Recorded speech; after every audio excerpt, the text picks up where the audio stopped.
Well, the next question is for you, Miss Micheal. So you're also the directing manager of urban agriculture for the city of Chicago, the Department of Planning and Development. So what all does that entail? And besides just building farms, I know you do that. And where did this passion for getting your hands dirty come from? Um, well, just the quick and dirty of it was I went to school for medicine Yeah. originally and spent 3.5 years. With that being my goal in life was to be a pediatric neurosurgeon or a OB, either way, or both. Hmm. I felt like I was that dope. And then, a summer of interning and shadowing in the ER of Gary Methodist Hospital quickly changed. Things look great in the book and on paper, but boy, when you see stuff live, it changes your whole outlook. Yeah. And gonorrhea changed my life. It wasn't my gonorrhea, it was somebody else's gonorrhea. And I was like, yeah, I'm done with this life. I'm not doing this no more. And so, plus, I just really did not like the very aggressive pharmaceutical industry at the time. We talking 90s, 2000s, where pharmacy was just like full swing. And I am not a reactionary person. I am preventative. And the medical industry for me wasn't doing that for me. Okay. It was very reactionary and very pharmaceutical heavy. And so in my heart, I did not feel like I could contribute to the medical community in the way that best suited my heart's desire. And then that girl with gonorrhea just blew it for me. That was like the icing on the cake. I just decided, I basically took the easiest route as to not accumulate more debt. And took in medicine, not medicine, business was the easiest transition into a degree outside of medicine that would not add too much onto my time in school. Exactly.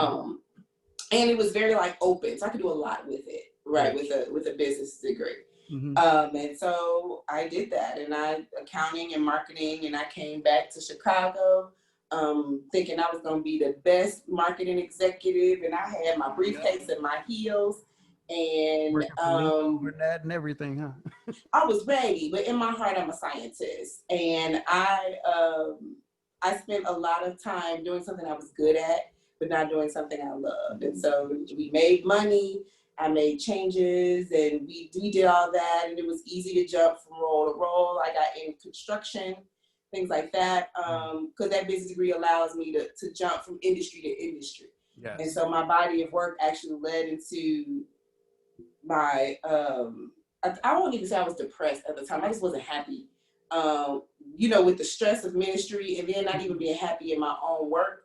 Right. I think it took a toll on me, not our marriage necessarily. And so I actually reapplied to medical school.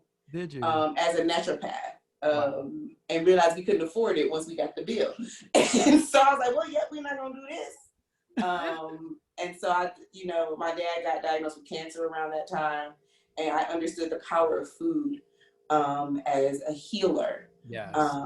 And that's what reconnected me back to, my roots being in Mississippi, and my grandfather having acres and spending my summers in Mississippi on a tractor, and victory gardens, and my grandmother having a garden here in the city, and my mother being, a gardener and a houseplant lover.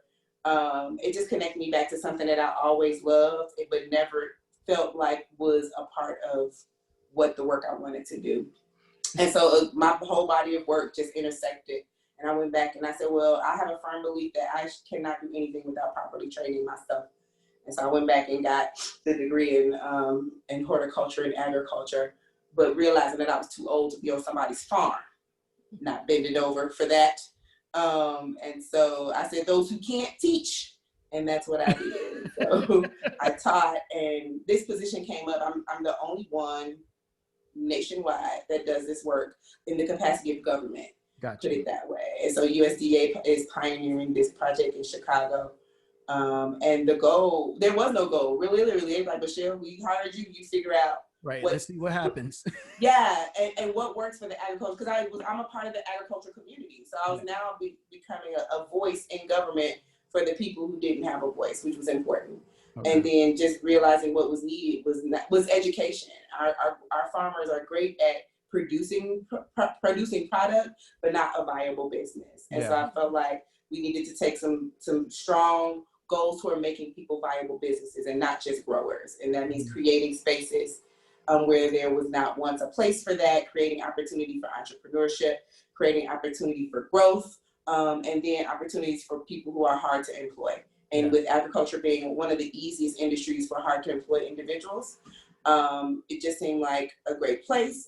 Plus being people of color and communities of color that suffer from those overlapping heat maps of food disparity, education disparities, illnesses. So it kind of fit into all my little Joneses, my science, my medicine, my growing, my desire to educate and influence, and then business and government. Because when I graduated from college, I was actually the assistant planner for the city of Gary. So I ended up coming full circle back to planning. And so that's how I got here. So we're writing it as it goes, a team of one. But I love what I do, and I'm very honored to be the first person and to represent Chicago worldwide. I think Milan called me one more time, I'm gonna lose my mind. She was like, I got this call from Italy. I'm trying to see who that is. I was like, maybe you should answer. Yes. I already know what they want.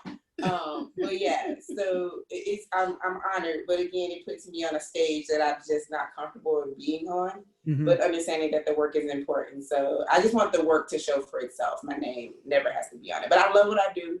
I'm finally happy and, good at it, and making really good money, which is and having someone that looks, I always want, like Jonathan mentioned in one of his other podcasts, which I hate, it's a thing about like how people of color, Black and brown people, have like this disconnect from agriculture, from either slavery or undocumented workers, and kind of just breaking the stereotype that agriculture and farming is for the uneducated or it's the bottom of the barrel.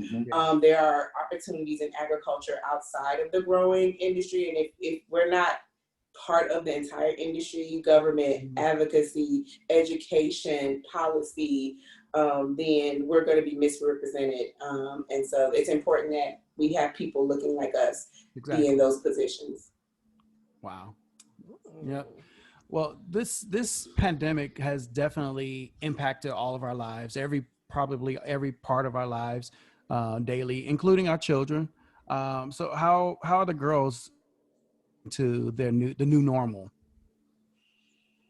Crazy. Yeah, it's been interesting. Yeah, this is one of them questions I'm gonna throw back at y'all after we answer. And we have a senior and an 8th grader this year. These are big years for them. I will say early on, I think this was good for our family early on, because you get into the routines of your life. I was traveling a lot. She going back and forth on her work. The kids is going to school. We see each other, kiss each other. All right, see you later. Yeah. And I think early on in the pandemic, we really got to know each other again. Like, the kids grew up and we didn't even know it because we were too busy providing for them. Yeah. Started to see some of their likes and dislikes, personality traits we didn't know. Started to see some things that were worrying us even out and balance because we were more present. Same. And so, there were some things that we saw that were very encouraging, and then there were some things that were just hard, like. I just think they needed that time. I think, having very present parents as a child, I do know the what good that does to have present parents, but my parents also were hard working. So my dad was a, police officer with a schedule that ranged from, days to nights to all the above, and so I remember very vividly the times when he wasn't around, but then not around, like he wasn't a father, but he was at work. But then I do remember the time that he made for us to be intentional about being together. Yeah. And I think because there's 2 of us, we tend to just rely on the other person to fill in the gap. But our children are children of a 2-parent household, and they don't know how to exist in a 1-parent world because they've never had to. And so it doesn't matter if one of us is around. If both of us aren't around, it's not the same. Yeah. And I think that became real clear over the pandemic. I mean, we knew it a little bit, but it came real clear. Yeah. Early on. But now I think they're tired of us. Yeah. So. Well, ours probably got tired of us before yours got tired of you. There's How so the How the boys? boys? Yeah, how they reacting this time? Right now, well, okay, going back to the beginning, it was good. The pandemic was horrible, but it was good for us to be home because we were going nonstop. Like, home was like a pit stop on Yeah. to the next person, whatever, school. And, you know, Jay, you came out, you saw the boys, one of them in a play, like it was going nonstop. And so we were ending one musical and start another, and then they shut everything down. And I just remember like breathing a sigh of relief, like, oh my God, I get a break. Like, okay, we can just sit here and not have to go anywhere. So I think we kind of went into hibernation mode at one point. Like we started having game nights again and cooking. Karaoke, game nights, everything. Because we thought it was going to be, 2-3 weeks. Like, okay, 2-3 weeks, we hunker down, we'll just treat it like spring break.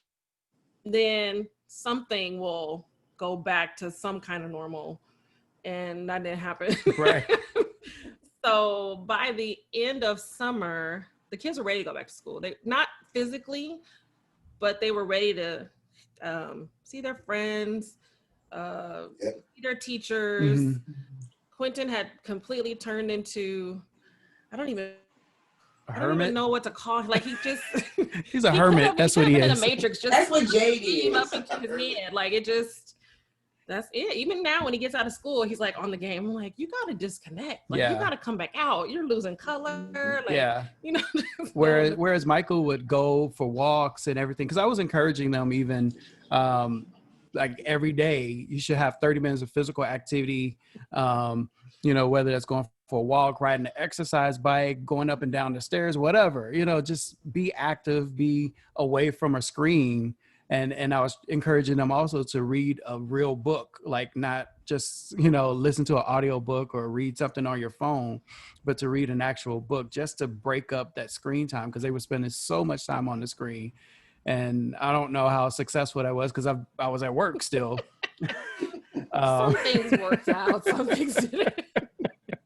But you know, it goes back to what you were saying about your dad being in law enforcement. Like that's what I do. So I can go to work for an 8-hour shift and be there for 14 or 16 hours at the drop of a dime. And so it's kind of, you know, sometimes it is hard, but what the pandemic did was break that up. And so all of a sudden you don't have a need at work for people to be there longer, and I get to stay home and spend more time with Shamika, gets to spend more time with the kids. And it just worked out really well for us, especially at the beginning. And the boys, they didn't understand the seriousness of the pandemic when the shutdown really first started and the stay-at-home orders went into effect. And so they were planning parties and get-togethers and all this stuff. We were like, whoa. Like, no, we got to shut this down. Like, y'all staying home. Like, you can see your friends on the screen, FaceTime them, you know, chat with them, whatever. But we need to do this for your safety and for their safety. And so once that kind of sunk in, then I think since then they got it, and now they understand. And when the schools decided not to meet in person here in California, they were like, okay, you know, it was no big deal to them by that time, because they you know, gone through the distance learning, you know, back in April or what was that? I guess March through May. Yeah. And so, for us, I think it was April through June. And so, you know, since they had already gone through that, then they were like, okay, well, it's just going to be more of that, but a little bit more intense and more targeted, I guess, because they have a better plan now, you know, the schools do. And you guys coming from a teaching background, like what's your advice as parents as well as teachers on how to approach the distance learning and the stay-at-home stuff? Well, we have a split household right now because we have one that's back in school. That's our private. Really? Yeah, because Jay goes to private school, and so because it's a smaller school, the teacher to student ratio and the number of students per classroom is under the threshold. And like I tend to say, is we pay good money for them to figure it out. So, Jade, she's back in class, but I mean, when I tell you it's like a spaceship around there. Wow. They've done a good job of making a little Daystar bubble. And again, I think that's the difference in those who pay for education. And so none of us want to continue, because last 3 months of school where we still had to pay tuition, even for distance learning, there wasn't no discount, wasn't no nothing. We paid the full tuition while she sat up in the room.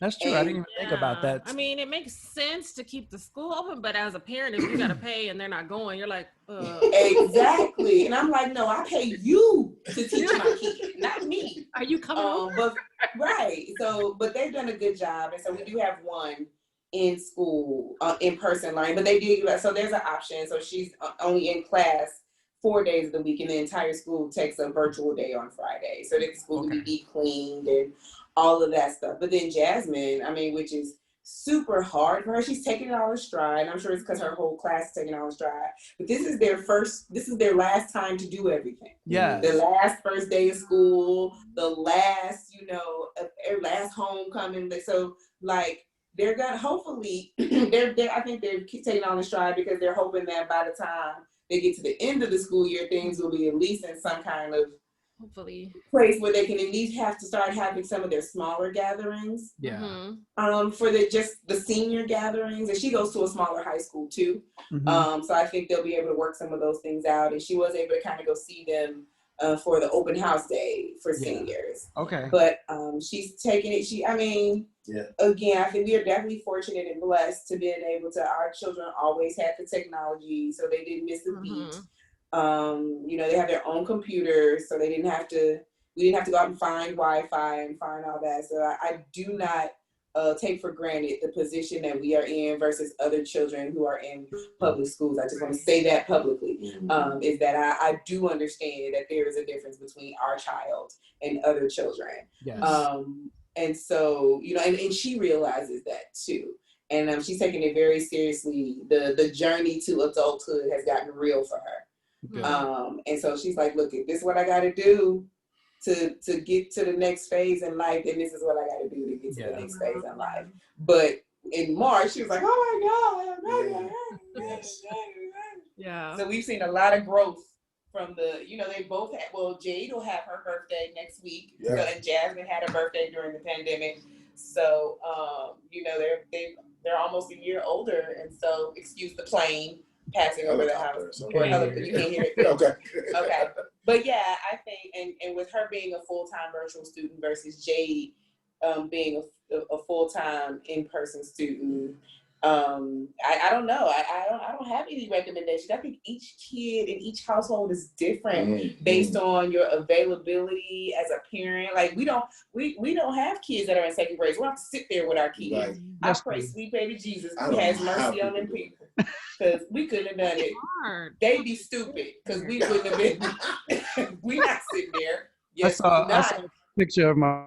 Helping her daughter with school, and there was a glass of wine right there next to the computer. Like that's day drinking is a good blessing from God. Whatever it takes. Some of them they have a whole day. Like our kids are in for a few hours and then they work on their own. But the younger kids, they're like full schedules and they're with the teacher. It's too much. Yeah, I mean I'll say I'll probably have more advice based on what happened in March, April, and May than I do now, because I think the schools are stepping it up now after having that experience and then the whole summer to work on it. Yes. But what I think I learned, because I'm more of the homework parent, as we say. Okay. And so I've been the person that kind of works with them in school and all that good stuff. I was losing it early on, right? Like, I mean, I have a master's degree in education, almost a PhD. And I was like, I don't know what to do. I literally posted it on Facebook. I was like, y'all, Facebook, pray for my husband, because he got 2 master's degrees, 1 in education, and he was a teacher for 10 years. And these kids he got 2, and he climbing up the wall. I didn't know what to do, right? Like, first of all, let's just be honest. Like, you may graduate, but who remembers all of those things that you learned back then, right? Yeah. Like, If you can't carry the one, I can't help yeah, it. we don't I have don't to- know what. Oh to yeah, do. they got like you gotta draw a triangle or something. Yeah. Yes, I'm not doing Oh, that. You man. gonna carry this one and go about your business. You know? So it's one thing as a teacher. Like, that's what I realized. Like, when I was a professional teacher, I prepare my lesson for that one thing. Yeah. Mm-hmm. Versus having to be like next to my student who's getting this thing from a teacher who's prepared. And I don't know what we're talking about. Right. Yeah. And so I have to learn it again, you know. And you know, and neither one of them were like excited about it, so they weren't wanting to pay attention. You know, I asked them, okay, what did the teacher say? I don't know. You know, and I'm like, you were just in class with them for like 20 minutes. Yes. Boy, Khan Academy, YouTube, all that stuff was like saving my life because I didn't know Yes. what was going on. While I'm in the kitchen, like, what y'all want for dinner? So I would say to parents, this is my number one advice to them, to say, like, look, if you don't know, don't try to seem like super smart for your kids. Don't try to like, you know, because Jay, the first one to look up. But didn't you already do this? Why don't you know? And I'm like, Wow.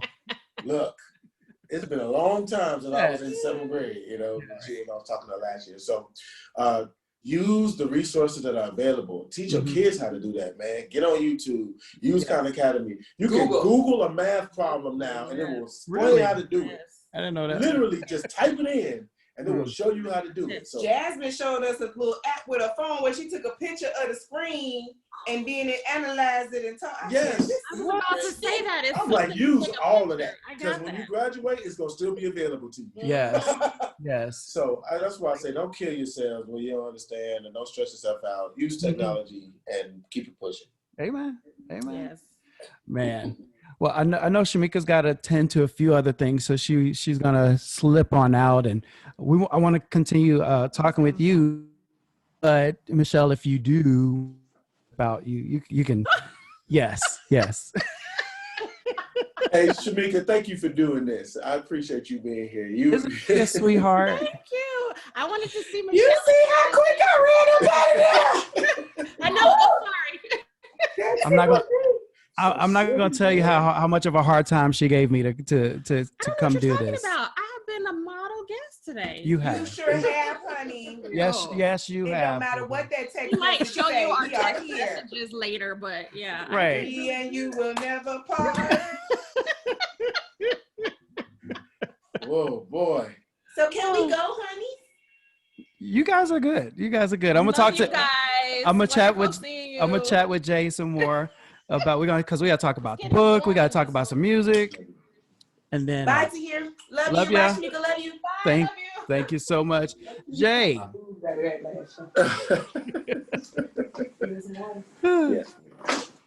So Jay, let's talk about your book a little bit, Church Forsaken. You know, I've seen you present, you know, the materials from the book a few times here in California and Appreciate Chicago you for coming to those things. and a couple other places. Why the title, and why did you decide to put pen to paper? Yes. First of all, I just want to say thank you, man, for your support as I've been traveling. And, you know, Tahir is one of those people, man, that's beyond friendship, brother, for real. Yes. So I just really appreciate your support. Seeing a friendly face when you're in a strange place is always good. Yeah. So, but the title is very self-explanatory. Church Forsaken. And it comes from a quote. There's a guy named John Fuller, who was the director of the Overseas Missionary Fellowship a few years back. And while he was talking about, you know, kind of like this overseas missionary ideal of when missionaries go to a foreign country and feel like they're bringing the gospel, or they're bringing hope to these people who don't know God, Right. or resources to people who don't have any. He started to realize, really, they weren't bringing anything. Stop it. Thank you for the water, though.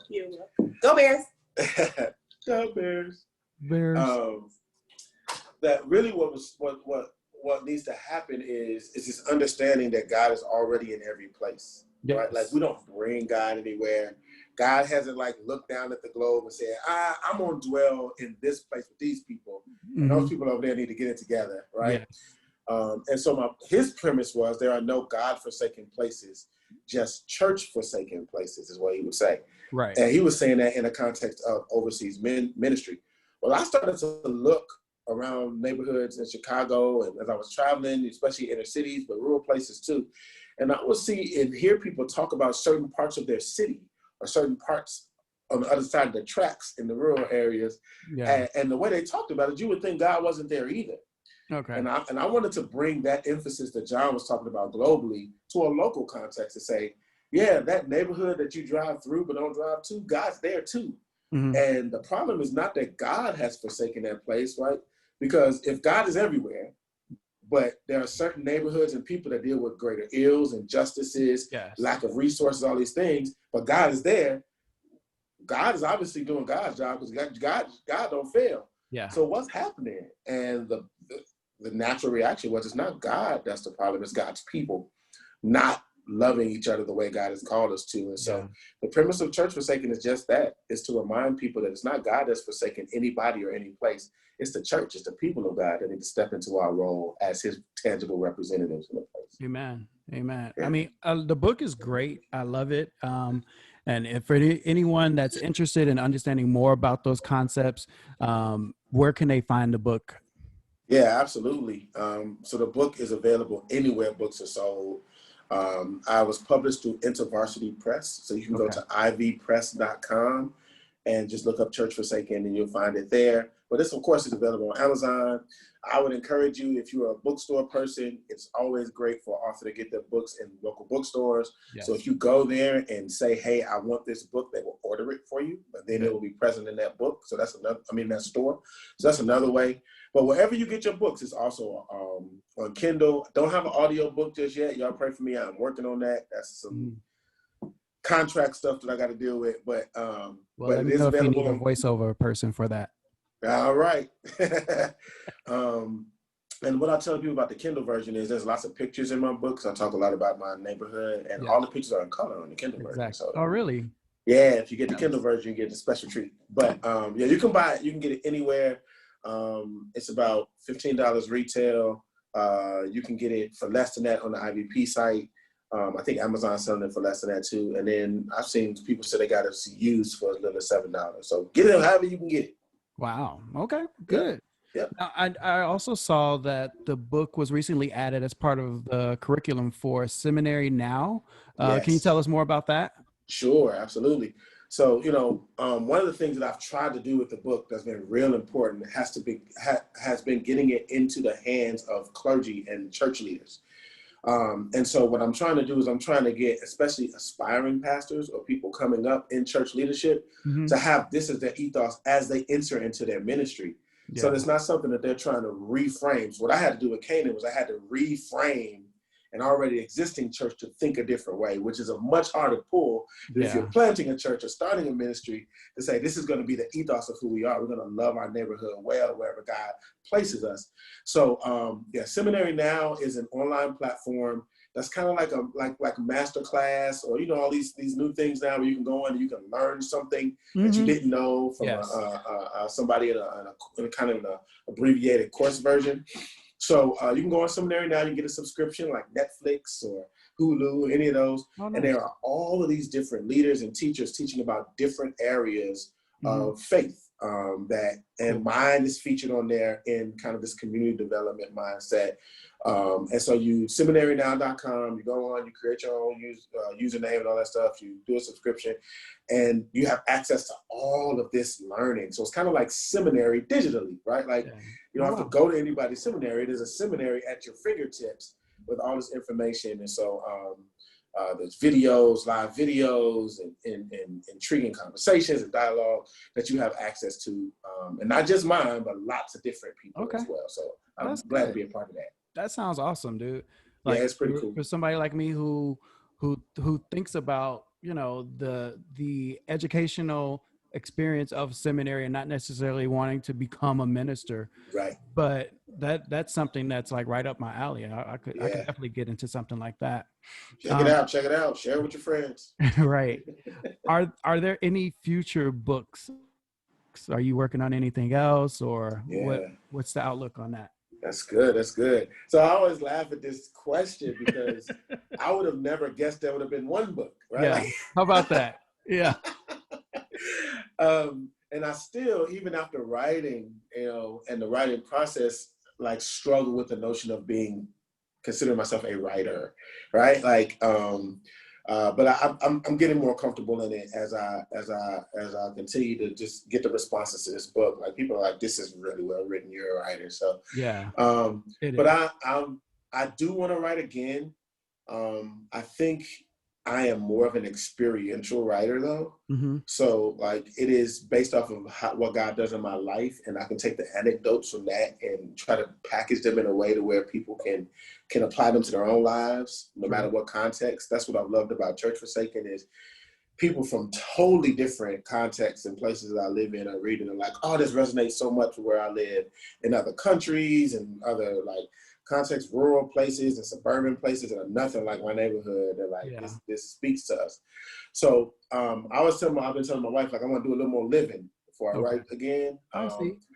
But I did just contribute to another book that was released this summer on leadership called Liberating Leadership. It was published by Voices Publishing, the Voices Project, which is a group that I'm a part of that's all about elevating voices of color. Gotcha. And what we did was we tried to get ahead of the curve on all these leadership books that are about to come out about how people led through the pandemic. Mm-hmm. And we know that that's going to come from the context of people who had it a little bit easier than some other people. Yeah. When we look at who was most affected by this pandemic, it has definitely been communities of color, the poor. Those folks are the ones who those who had to go to work because they couldn't stay at home and do their work over Zoom. Come on now. So who are the people leading in those spaces? Yeah. And so Liberating Leadership talks about what leadership has looked like from the margins, from people who are working with homeless folks, people who are working with poor folks, people who are working with people who are undocumented, whatever. Like whatever your role is, like it's a collection of leadership anecdotes from people who are working with some of the most marginalized and affected people during the time. And so I have a chapter in there talking about, our zip code have the highest number of COVID incidents and folks, and like what Canaan was able to do and what we did during those times. So it's a really intriguing read because I think there's some leadership things in there that people may not necessarily hear often. Gotcha. But you can pick that one up on Amazon too. Liberating Leadership. It's compiled by a man named Leroy Barber. So that check just that one came out, right? Like a few. Just came out in July, I think. July. Yeah. Okay. Late July, early August. Yep. Okay, good. I did just see that. I was like, oh, I gotta get that because it sounded really, really interesting, and the perspectives that they use in the collection were amazing. So definitely want to get that. Now to an area that you are more comfortable with, your music. Yeah. So you're a hip hop artist. 18 years ago, there was this movie named Brown Sugar. I'm sure you remember it. It was in theater. One of my favorite So I've always wanted to ask the same question that Sydney asked Andre. So when did you first fall in love with hip hop? Yes, sir. Yes, sir. I've always wanted somebody to ask me that. That's so great. I can actually remember the exact moment. So it's so funny, man. So when I was about 8 years old, 7 or 8 years old, listening to the radio, they announced that there was going to be this big concert at McCormick Place. Okay. I remember this. I was about 8 years old. And I didn't really know many of the artists they were naming, but they were making such a big deal about it on the radio. You don't want to miss this. DJ Jazzy Jeff and the Fresh Prince. Like MC Light. I'm trying to think who else was there. Salt and Pepper. It was huge. Like, these were some big names for that day, right? And I'm just like, Mama, I want to go. My mom was like, boy, you ain't going to this. What are you talking about? Right. And so I asked her to buy me an album, man. This time it was actual album, like record. Yes, the record. With DJ Jazzy Jeff and the Fresh Prince, because I knew parents just don't understand because they used to play that song on the radio all the time. That's the first rap song I learned. Yeah. And so she bought me He's the DJ, I'm the Rapper. I never forget, it's the first album I owned. And I played it, and man, I was in my room like, what is going on? Like, this is amazing. Like, they had Nightmare on My Street, you know, a brand new funk. Like, I can just remember these joints, and I'm like, this is so cool. And I was so into it. And I went to my mom, like, Mama, we got to go to this concert. We got to go to this concert. And she was like, and I'm an only child. I'm pretty spoiled. I ain't gonna lie. I was a spoiled kid, right? But I wanted to go to this concert so bad. And my mom was like, okay, we'll go. But she tells me the story all the time. She's like, I waited to the last minute. Like, I waited till we got there and bought them from the ticket box. Oh, really? So we would get horrible seats and be like way back from the stage. I wouldn't have to hear all this craziness and be amongst all these kids. Well, when we got to the ticket booth, the ticket lady says, "Oh, are you taking him to the?" And she's like, "Yeah, it's his first concert." So I just wanted to, you know. She's like, "Oh, his first concert. Well, we got to do this right." She gave us front row tickets. Are you kidding like, me? She's like, "Yeah." She's like, "We usually save these to try to get people to buy them at the end." She's like, "But his first concert, these are some big names. He used to go." So my mom was like, "Are you kidding me?" He's like, "Yeah, front row tickets. Here you go." And so we sit in the front row, like. MC Light comes out, Salt Pepper comes out, DJ Jazz, and I'm like, I'm in heaven. Yeah. Like, and then when DJ Jazz Jeff and Fresh Prince come out, like, I'm standing in the front, you know, Will is walking across the front giving people 5, I'm giving them a 5, you know, and I'm just like, this is amazing. You know, I know every word to every song, and my mom was just sitting next to me like, how did this happen? Right. What have I done? What have I done? And I will say it was at that moment, it was at that concert where I said to myself, like, not only is this dope, but like, I'm in. I'm in. And like, I fell in love with hip hop from that point to where like I started getting in, like I started picking up any book that was about hip hop. I started wanting to listen to all kind of hip hop MCs and music, and I was like, I started doing graffiti myself, and I started watching all the movies, Beat Street and Breaking, and like I just got consumed with the culture, man, and it just grew and grew and grew, you know, as you know, during our teenage years, man, like that was the mecca of hip hop, early '90s, late '80s, like it was blowing up, and so I'm thankful that God put me in a time where like I got to see hip hop before commercialization. Yes. And like see like where it's going from there. So like I have a real appreciation for it. But yeah, it was DJ Jazzy Jeff and the Fresh Prince. He's a DJ, I'm the rapper. That first concert at McCormick Place, front row seats, 8 years old, where I was like, this is it. Yeah. This is it, man. This is my music. Yeah. So I'm surprised you don't remember the date, but I don't remember the date. So honestly, you know, I never considered myself a hip hop head. I was always more into R&B back in the late 80s, early 90s, which to me, I agree, the 90s was the best decade for almost every genre of music. I would agree. And so, but at the same time, you know, those I got saved in like 1989, I think. And so right as I'm getting ready to go to high school, right as I get ready to go to high school, and then so I'm into music, I'm trying to find stuff that's appropriate for me now as a young Christian to listen to. And so I remember those first few Christian hip hop artists that came out and basically how corny they were. Yes, they were. And so it basically, for me, it just kind of turned me off to all of hip hop still. Because I was like, well, at least I can listen to some Christian hip hop, you know. But then it wasn't even, you know, talking about much. They weren't, you know, they didn't have the production quality, you know. And so I just kind of wrote it off. But now we've got cats like, you know, Lecrae and Youth and Ambassador and all these other, you know, cats that is like blazing the microphone now with dope beats, dope production and stuff, including yourself, you know, you and your buddies, you know, like there's this thing where hip hop has a footing now in the hearts of young Christians. And so, where do you see it going from here? Like what place does it have in the church in general?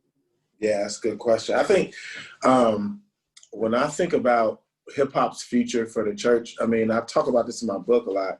I think the next step is for hip hop to be taken seriously on its impact on the next culture, next generation of leaders. Mm-hmm.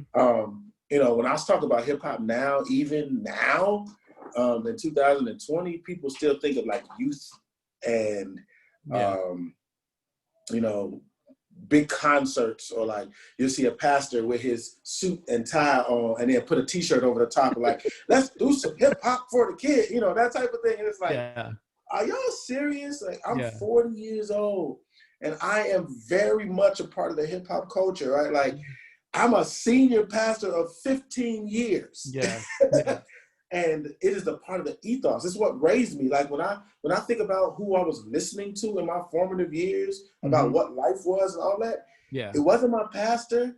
It wasn't, right? It was Tupac and Biggie, right? Like they were telling me what life was. Nas was like training me up. And so I try to help the church recognize that really what we got to recognize now is hip hop's impact as a culture. And so when we start talking about being like a multicultural church or a church that reaches out to many different cultures, hip hop is the only culture in the world right now that is truly global. It is. Right? It doesn't matter what language you speak. It doesn't matter what clothes you wear, what food you like. I have traveled the world so much, and everywhere I go, the one constant is I'm gonna find hip hop there. Yeah. In the most rural place in the middle of Kenya, Africa, right? Like I was out in the middle of the like Maasai villages and spray painted on their roofs talking about Nelly is wrong. Like I'm like, what? They don't even have electricity, right? And it just reminded me of like this culture is serious, Yes. And so the church has to get out of this like this enigmatic like small box that we've put hip hop in and recognize that like actually like you're not going to be able to have a church without having that as a part of what you do. Like us having a DJ in our worship band, or like like me breaking out in the middle of rhymes in the middle of like worship songs, right? Like those things are normal and they should become normal and normative, but also the culture in and of itself. Like our former president, President Obama, like I want to give a shout out to so-and-so, right? Like from the White House, that's hip hop, you know what I mean? And we have got to be more honest about the impact of this culture on the generation and the generation of leaders that's following it. So that we're not trying to put new wine in old wineskins when we talk about what the church is going to be. So I think hip hop is much deeper than just the music we're listening to. It's how has it impacted the culture and the world we're in, and how's the church going to really catch up? What threw me for a loop was about, I guess it was 2013. Oh no, I'm sorry, 2003. Because Shamika was pregnant with Michael at the time, and we went to the Bahamas. And so we were in the elevator at the Atlantis Hotel, the famous hotel in the Bahamas. And they were playing hip hop music, like instrumentals in the elevator. I was like, what? Like, it just threw me for a loop. I was like, wow. So that was the first thing that kind of like made me realize how big hip hop music had become and how bigger it was going to be.